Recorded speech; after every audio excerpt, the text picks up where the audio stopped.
Vous savez, il y a certaines questions on ne peut pas répondre. Parce qu'il y a des gens qui s'appellent du message du temps de la fin.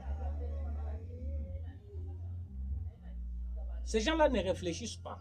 Il y a certaines questions fondamentales qu'il faut se poser.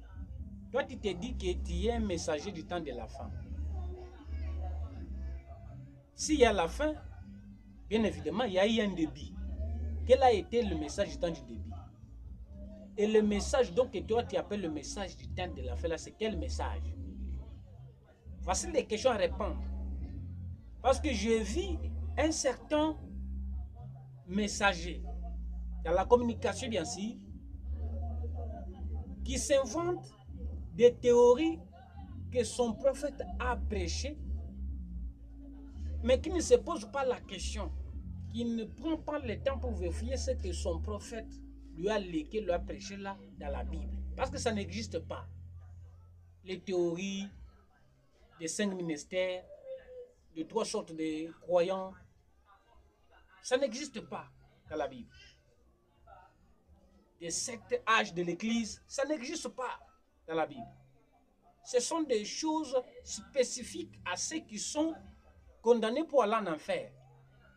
Parce qu'avant de dire quelque chose et se vanter sur toi, ton prophète, il faut se poser la question, sur base de quelle écriture, toi, ton prophète,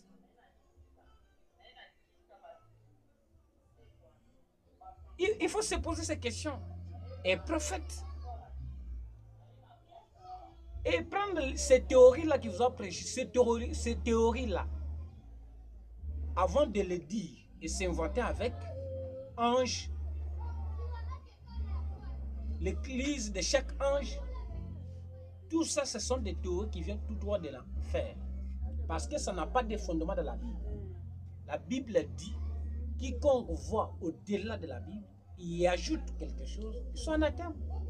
C'est-à-dire la doctrine, l'évangile de Jésus-Christ doit être vérifiable, fondé sur les Écritures. Mais ce qu'on constate aujourd'hui,